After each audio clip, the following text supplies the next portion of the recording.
Olá, seja bem-vinda, seja bem-vindo a essa continuação do nosso bate-papo com o grande Nando Reis. Para você que ainda não acompanhou, esse é o terceiro vídeo de uma série que a gente está fazendo. O Nando foi até os nossos estúdios, ensinou a tocar uma música do jeito dele, enfim, como que ele faz no palco, o arranjo dele. Depois a gente conversou no último vídeo sobre as influências dele, a forma que ele começou nos estudos, quem ensinou ele a tocar, tudo isso está aqui nos cards. Mas hoje a gente vai falar sobre outro assunto muito importante, o Nando Reis, compositor. Como que é ser compositor, como é levar isso como profissão, o esforço que demanda você se tornar um músico profissional dessa forma. Tá um bate-papo muito legal, com muita dica boa para quem quer também compor e se enveredar por esse lado. E claro, o melhor jeito de você começar a tocar, a compor, é você estudar música de fato com uma metodologia que vai fazer diferença. Então eu já vou deixar aqui um convite do próprio Nando Reis. Aqui na descrição do vídeo a gente tem a página dele de desconto na MusicDot, com 10% de desconto para você vir estudar com a gente agora. Se você ainda não se convenceu a vir estudar com a gente, não tem problema, porque no final desse vídeo vai ser sugerido para você uma aula especial da MusicDot sobre uma música do Nando Reis, para você conhecer um pouquinho mais da nossa didática. Então é isso, vamos de vídeo, vamos de entrevista e a gente se vê no próximo vídeo da série, hein? Ainda temos mais um pra gente bater papo. Até lá! Ô Nando, indo um pouco mais então nesse lado do compositor, e que você também falou do trabalho, né? Porque eu também já vi algum vídeo seu você comentando sobre isso. Trabalho é trabalho, trabalho tem as suas frustrações, trabalho exige o tempo, exige a dedicação, tem todo esse lado, às vezes, custoso, cansativo. Você usou até essa palavra, achei muito interessante, do custoso. Então, aprofundando nessa questão do trabalho de compositor, você tem uma rotina diária para isso? Porque a gente ouve, às vezes, alguns compositores falando que são, né, ou talvez floreiam, dizendo que tem uma coisa mais simplesmente criativa. Não, na hora que veio, veio. Mas eu imagino que você, como um compositor de fato profissional, você deva ter uma certa rotina ali, uma certa obrigatoriedade, até como exercício, não digo nem como... Olha, é um pouco complexo, porque sim, como eu falei, eu acho que aquilo que se pudesse descrever o meu ofício, embora eu sempre brinque que eu sou um fazedor de discos, mas dentro daquilo que nós estamos abordando, sim, eu sou um compositor. É a partir da composição que todas as outras coisas se dão e podem acontecer. Contraditoriamente, uma grande confiança, um grande desejo, uma grande gratificação pelo que eu faço, por outro lado, paralelo a uma grande insegurança e quase que uma angústia, que é o fato de eu saber que há digamos, um esforço necessário e laborioso, custoso, muitas vezes exitoso e outras nem tanto. Por outro lado, é bastante misterioso aquilo que de fato se concretiza, né, ou se resolve com originalidade ou de forma que seja agradável, que me agrade no sentido, né, de que me encante, e outras que não encontram, não chegam a esse termo. Não é uma coisa puramente técnica no sentido que basta você sentar que vai acontecer. Nem sempre acontece. E justamente, às vezes, quando acontece, o que eu sei é que levou muito tempo, na grande maioria das vezes. Um tempo sofrido, que muitas vezes dá vontade de parar, ou dá a tentação de achar que está pronto, né? E você pode ser autoindulgente, condescendente demais. E eu tenho uma tendência a ficar muito estimulado e excitado até com o que estou fazendo, e às vezes isso é ruim, eu perco a crítica, né, necessária. Por outro lado, é bastante intuitivo e subjetivo saber que aquilo encontrou. Eu não diria que eu tenho uma rotina, eu gostaria até de ter, muitas vezes. Nessa pandemia eu me impus em determinado momento, até porque o meu tempo eu tinha mais tempo do que habitualmente eu tenho, né? Porque a minha rotina de trabalho é de muitas viagens e para eu dosar-me com a minha vida, né? Casado, de pai, enfim, nem sempre eu chegava em casa e conseguia trabalhar ou queria trabalhar, né? No entanto, assim, a coisa que é mais gratificante na minha vida é quando eu componho. E de novo, é paradoxal, porque eu tenho um medo terrível de nunca mais conseguir, um medo terrível de não fazer coisas tão boas quanto eu sei que já fiz. Mas eu vou, eu tento, ontem mesmo, é engraçado. Eu estava trabalhando desde domingo, hoje é quarta, terça? Terça-feira. Desde sábado, mas especialmente no domingo, numa letra de uma música que o Pedro Baby me mandou, muito bonita, e que eu fiquei domingo o dia inteiro e ontem o dia inteiro, e cheguei, consegui escrever, mandei para ele, estou assim, fica naquela coisa, que maravilha, que maravilha, que maravilha, que maravilha, e tal. Daí... É louco, porque assim, quando eu... É que nem fazer exercício, saca? Quando você está em forma é prazeroso, quando você não está é difícil. Para retomar Para retomar é difícil. Então, mas a minha vida, cara, eu tenho 57 anos, faço isso nem sei desde quando, e assim, nunca foi linear, nunca foi só tranquilo, sempre foi. A inspiração... É uma palavra perigosa, mas, por outro lado, ela pode ser entendida como aquilo que eu falei que é misterioso, que acontece. Tem músicas que são lindas, saem lindas, que você encontra. Não sei como. E outras que são ok, que são boas. Então, existe a inspiração. Mas eu não fico esperando a inspiração, porque... dependendo da inspiração, é muito perigoso. Porque no fim das contas também você dar esse primeiro passo pode ser o gatilho para a inspiração, né? A inspiração na verdade é a chance que você dá, você tem que buscá-la.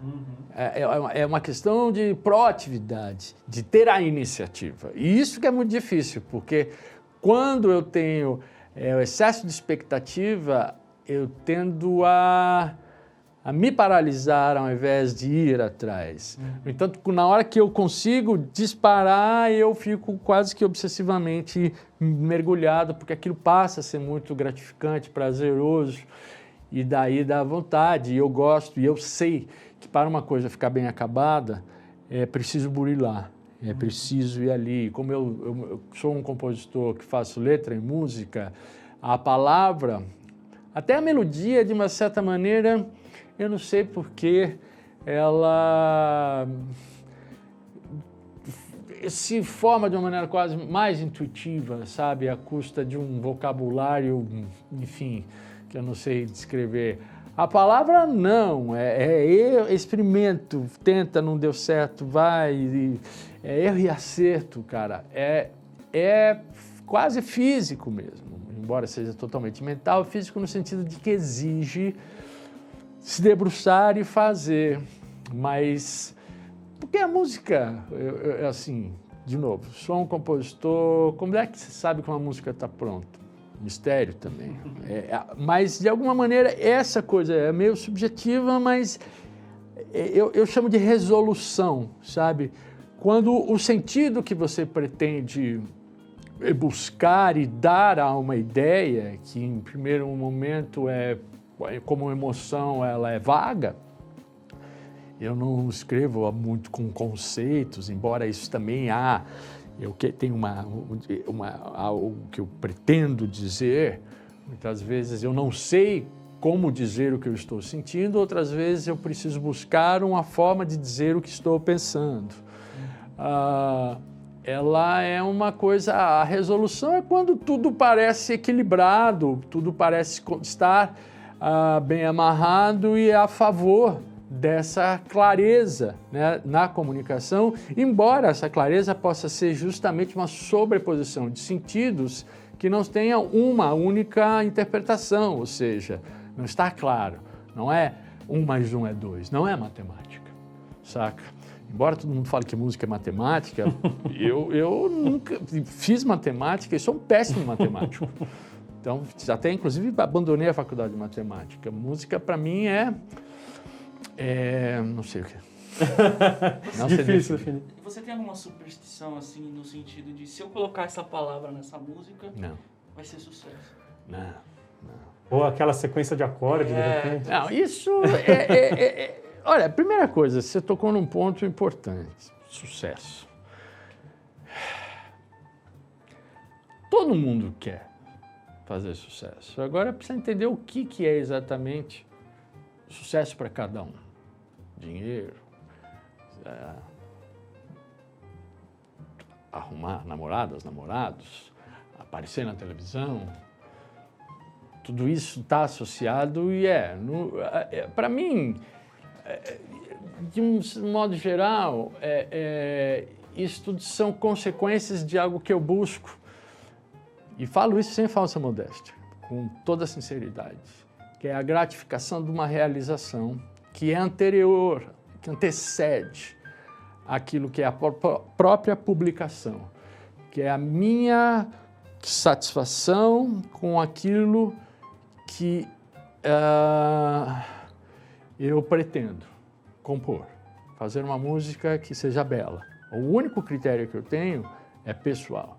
Não é o playlist, não é o que fez sucesso, e inclusive por já ter feito muitas e algumas delas fizeram sucesso, eu fujo de compará-las ou de acreditar que elas vão me dar a pista, porque em geral isso é uma diluição que tende a não me agradar e fatalmente não vai funcionar.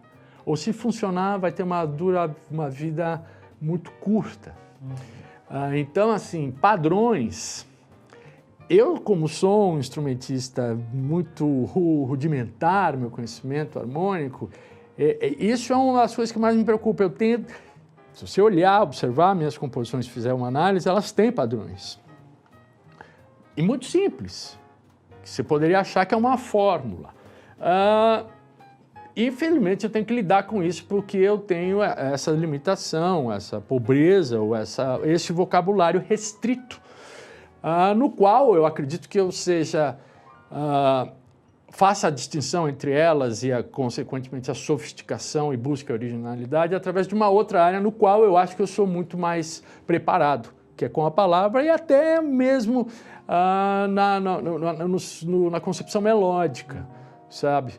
Então, assim, eu fujo. Muitas vezes eu estou fazendo uma música e eu saco.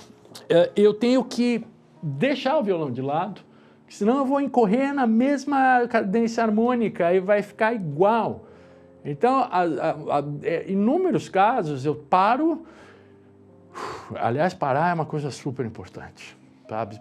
Para ter a perspectiva. Mas eu paro e daí vem algo na cabeça que abre, em geral. É muito mais comum a melodia, através da melodia, eu buscar os acordes, do que com os acordes eu achar. Porque, como eu disse,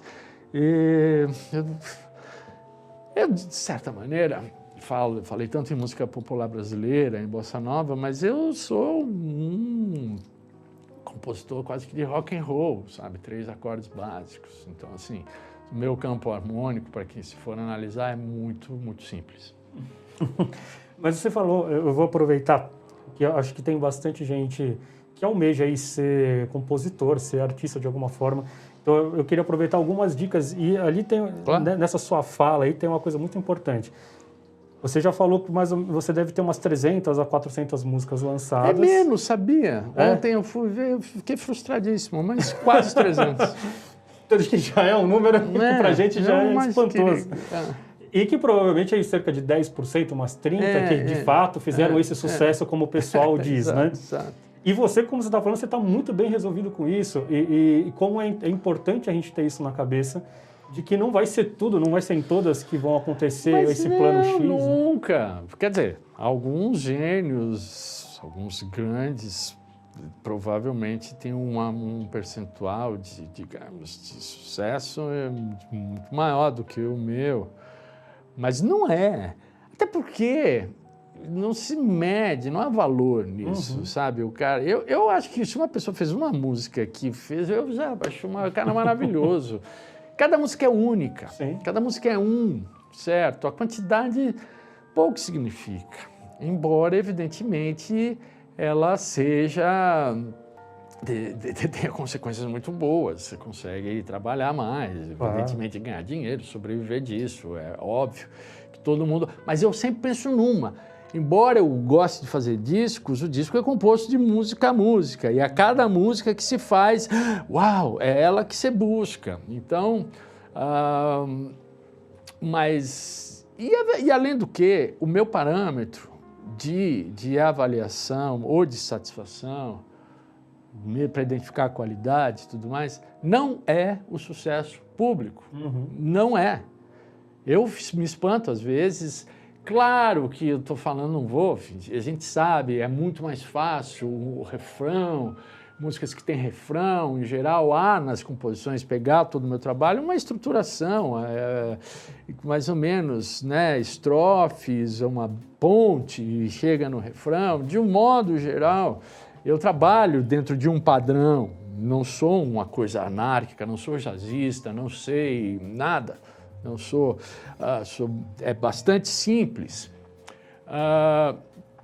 Mas, assim, aquilo que se define como a resolução ou apelo, ou aquilo que possibilita as pessoas se identificarem, não é essa estrutura, é a forma como aquilo como ela foi organizada e que nem sempre está, não é engenharia, não é arquitetura. Um arranjo pode até se pensar dessa forma, pode-se usar esse modelo, certo? Como analogia, mas ele não é suficiente para explicar.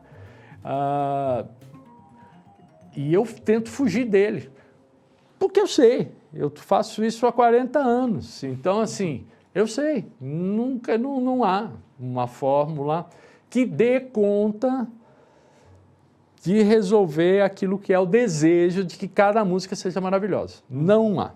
Não ia ser muito fácil, né? Seria, para mim não é. Com certeza. Falando sobre o processo de composição, teve algumas coisinhas que eu achei muito legal também no vídeo que você falou sobre como era esse seu processo, né? Uma das coisas que me chamou a atenção, que eu nunca tinha pensado, até porque eu não sou letrista, é de fazer a letra num caderno quadriculado, para ir acertando ali mais ou menos a métrica. Eu achei extremamente curioso e interessante. Eu falei sobre isso no momento que eu estava trabalhando num caderno quadriculado, que eu gosto, porque eu tenho uma coisa com a forma e tudo mais. Especialmente quando eu estou escrevendo letras sobre melodias, que eu trabalho também. Eu raramente escrevo uma letra primeiro para que a música. Quando estou fazendo sozinho, as coisas saem conjuntas. Mas eu escrevo e tenho tido cada vez mais prazer em escrever letras para melodias que já me enviam. Então, nesse caso, o papel quadriculado ajuda porque eu parto do princípio que, assim, o compositor que mandou a melodia, eu tenho que escrever uma letra em cima, né, da quantidade de as sílabas, batendo com as notas e tudo mais, como princípio. Eu tento o meu ponto de partida é ser fiel àquilo que me foi enviado, acreditando que é esse o meu trabalho. Por outro lado, se você olhar aquilo que eu faço, eu sou bastante prolixo, às vezes verborrágico, eu tenho uma forma, a minha rítmica, que está daí associada à forma como eu toco violão, ela permite irregularidades que eu resolvo, às vezes escrevo mais do que parece caber. E o papel quadriculado, de alguma maneira, ele me ajuda a visualizar. É um ponto de partida, certo? E é porque eu gosto também de fazer uma letra simétrica e tudo mais. No entanto, ontem eu estava fazendo em papel pautado. Mas eu faço em papel. Em papel. Eu faço em papel, eu não gosto de computador. Para mim, o computador, é óbvio que eu uso computador. e uso muito o celular, porque é muito prático, né, para gravar mais do que para escrever. Mas na hora de trabalhar mesmo, porque assim, tem um negócio que é o seguinte, eu como sou também leigo, eu sei que tem programas que permitem uma coisa que eu não sei fazer, que é o seguinte, quando eu vou escrever, na forma de escrever no computador, você apagar é para corrigir, né? Você simplesmente deleta, né? Como que a gente usa. E isso é um erro, porque muitas vezes no papel a palavra fica permanente e você experimenta outra, e nem sempre a que você experimentou é melhor do que a anterior, e você só vai identificar isso muito lá na frente. E se você deletou, você pode correr o risco de perdê-la, de esquecê-la. Então no papel está o registro visual. E eu sou afeito a isso, não sei se pela minha idade, pela minha formação, mas eu creio nisso. E a palavra também, como eu funciono de uma maneira muito rítmica, há um encadeamento sonoro que pulsa e que é o que o motor, né, da forma como eu trabalho, daquilo a forma como eu entendo na música, é preciso eu preciso grafar isso, é bom, enfim, a palavra para mim, a melodia eu uso para gravação. Eu, embora tenha uma boa memória, mas eu estou ficando mais velho, já não confio, a memória é traiçoeira, eu já perdi coisas demais. O papel, identicamente, o papel para a palavra, o gravador é para a melodia e a câmera para fazer uns acordes esquisitos que às vezes eu não me lembro. Soa bonito e tem que usar depois.